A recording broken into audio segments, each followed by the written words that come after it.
Hi hello welcome to పూరా local. నేను మీ మధుకర్ రెడ్డి.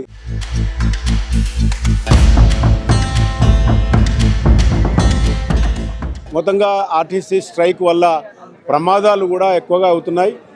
కరీంనగర్లో తాజాగా ఉదయం నుంచి ఆర్టీసీ సిబ్బంది అంతా సమ్మెలో ఉండడం చేత ప్రత్యామ్నాయ వ్యవస్థగా కొంతమంది ప్రైవేట్ డ్రైవర్లకు బస్సులను అప్పగించడం జరిగింది. ఈ నేపథ్యంలో మనం విజువల్లో చూస్తున్నాం కరీంనగర్ బైపాస్ వద్ద ప్రమాదానికి గురైన బస్సు. అంటే ఈ ప్రమాదాలు జరుగుతున్న నేపథ్యంలో ఆర్టీసీ సమ్మెలో ఉన్న కార్మికులు, డ్రైవర్లు కానీ కండక్టర్ కానీ అసలు ఏమంటున్నారు, ఇలాంటి ప్రమాదాలు నివారించాలంటే ఏం చేయాలి? ఎందుకంటే ఈ స్ట్రైక్ ఈ రోజే మొదలైంది, ఎప్పుడు ముగించే తెలియదు. ప్రస్తుతం ఈ ప్రత్యామ్నాయ వ్యవస్థ గురించి ప్రభుత్వం ఆలోచించినప్పటికీ ప్రజలకు రక్షణ ఎలాంటిది అనేది ఒక ప్రశ్నార్థకంగా మారిన నేపథ్యంతో మాట్లాడదాం. చెప్పండి, ఉదయం పూట ఒక ప్రైవేట్ బస్ అంటే మీరు డ్రైవర్లు ఉండగానే ప్రత్యామ్నాయంగా వేరే డ్రైవర్లను పెట్టి తీసుకెళ్తుండగా ప్రమాదం జరిగింది, మీరు చూస్తున్నారు. ఏంటి, దీన్ని ఎలా తీసుకోవచ్చు? ముఖ్యంగా ఇది ఏదైతే మరి ఆర్టీసీ కార్మికులకు సమ్మెలో పోతే ప్రైవేట్ డ్రైవర్లతోటి మరి బస్సులను నడిపించే విధానం ప్రజల ప్రాణాలకే ముప్పు.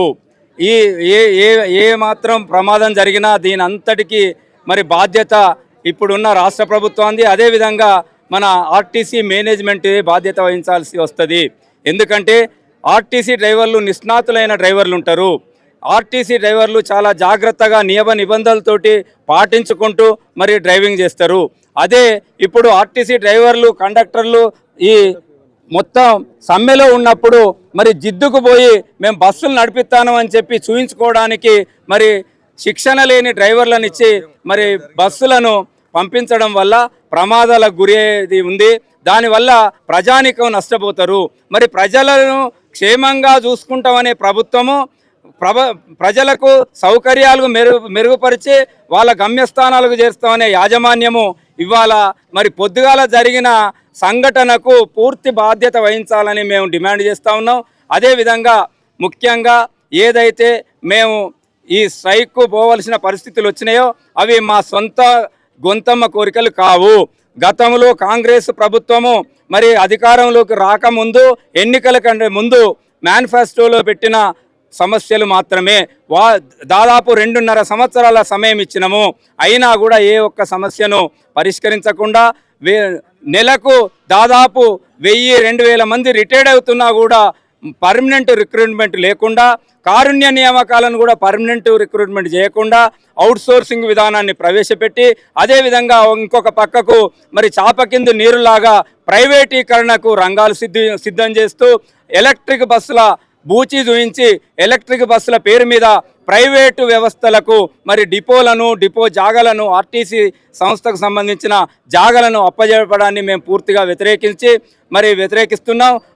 ఆ సమస్యలన్నింటి మా జేఏసీని పిలిచి సామరస్యంగా పరిష్కరించినట్లయితే మరి సమ్మె చేసే పరిస్థితులు ఉండకపోవు. అయినా ఇప్పటికీ ఇంకా టైం కావాలంటున్నారు. 2.5 సంవత్సరాలు ప్రభుత్వం వచ్చి 2.5 సంవత్సరాలు అయింది. మరి మేము స్ట్రైక్ నోటీస్ ఇచ్చి కూడా 50 రోజులైంది.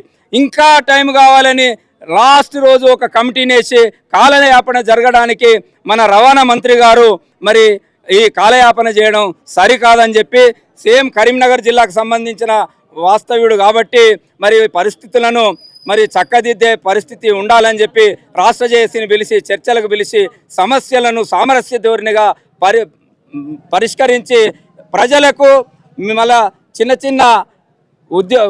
చిన్న పనులకు పోయే మన వర్కర్లకు ఎలాంటి ఇబ్బందులు, అసౌకర్యాలు కలగకుండా చూసే బాధ్యత ప్రభుత్వాన్ని, ఆర్టీసీ యాజమాన్యం అని చెప్పి విజ్ఞప్తి చేస్తా ఉన్నాం.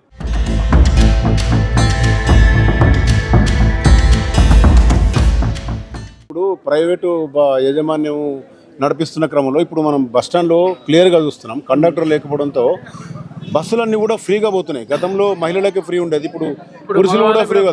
అంటే ఆల్రెడీ ఆర్టీసీ నష్టంలో ఉన్నది, ఇప్పుడు ఇలా రవాణా చేయడం ఎలా తీసుకోవచ్చు? అన్నగారు చెప్పినట్టు ప్రభుత్వం జిజ్జుకుపోతున్నది అనేటువంటి ఇక్కడ ఉత్పన్నమవుతుంది. ఎందుకంటే ఇంతకుముందు మహాలక్ష్మిలో వాళ్ళకే ఫ్రీ ఉండే, ఈరోజు బస్సులు స్ట్రైక్ అని చెప్పేసి అంటే మేము సమ్మె మా కోరికలు మాకు హక్కులను నెరవేర్చుకోవడానికి మేము సమ్మె చేస్తున్నాం. దీన్ని బూచిగా చూసి ఏం చేస్తున్నారంటే ఇప్పుడు ప్రభుత్వ యాజమాన్యం కానీ, ఆర్టీసీ యాజమాన్యం కానీ, అధికారులు కానీ ఏం చేస్తున్నారంటే ఇప్పుడు బస్సులు మగవాళ్ళు కూడా పల్లె వెలుగులో ఫ్రీగానే ప్రయాణం చేస్తున్నారు. మళ్ళీ అందులో నైపుణ్యం లేని డ్రైవర్లను కూడా బలవంతంగా వాళ్ళను పంపిస్తున్నారు. అందులో స్కిల్ఫుల్నెస్ మా ఆర్టీసీ వాళ్ళు అయితేనేమో మంచిగా నైపుణ్యం కలిగినటువంటి డ్రైవర్లు ఉంటారు కాబట్టి చాలా చక్కగా ప్రజల యొక్క క్షేమంగా తీసుకుపోయేటువంటి బాధ్యత కలిగినటువంటి డ్రైవర్లు ఉంటారు మా దాంట్లో. ఇప్పుడు సామర్థ్యం లేని నైపుణ్యం లేనటువంటి డ్రైవర్లను ఇవ్వడం వల్ల పొద్దున అలుగునూరు బ్రిడ్జ్ దగ్గర యాక్సిడెంట్ అయింది. ప్రజలందరూ అయ్యో అమ్మో అని అటువంటి రక్తాలు కారుతూ వాటిని భయానక వాతావరణం నెలకొంది. ప్రజలకు కూడా విజ్ఞప్తి చేస్తున్నా, మీరు కూడా బస్సులు చూసుకుంటూ మనకు గవర్నమెంట్ బస్సులు ఉన్నప్పుడు ఎట్లుండే ఇట్లా ప్రైవేట్ బస్సులను వాళ్ళు ఇప్పుడు డ్రైవర్లు స్ట్రైక్ చేస్తున్నారని గమనించగలరు.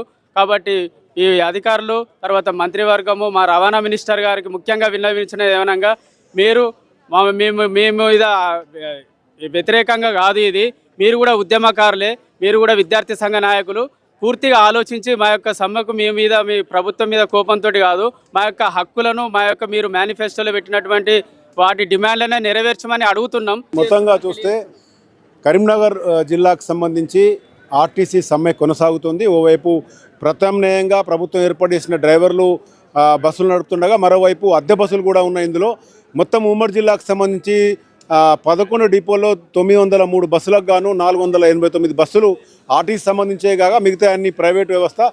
ఒక రకంగా చూస్తే ప్రజా వ్యవస్థ రవాణా వ్యవస్థ కోసం ప్రత్యామ్నాయం ఏర్పాటు చేసినప్పటికీ కూడా ఇలాంటి ప్రమాదాలు జరగడం ఒక ప్రశ్నార్థకంగా మారుతుంది. ప్రజలు కూడా ఆలోచించుకోవాలని చెప్పి కార్మికులు డిమాండ్ చేస్తున్న పరిస్థితి, విన్నపం చేస్తున్న పరిస్థితి. మొత్తంగా చూడాలి ప్రభుత్వం చర్చలు ఎప్పుడు జరుగుతుంది, ఈ సమ్మె ఎప్పుడు విరమిస్తారో ఎదురు చూడాల్సిందే. చూస్తూనే ఉండండి పురా లోకల్ న్యూస్.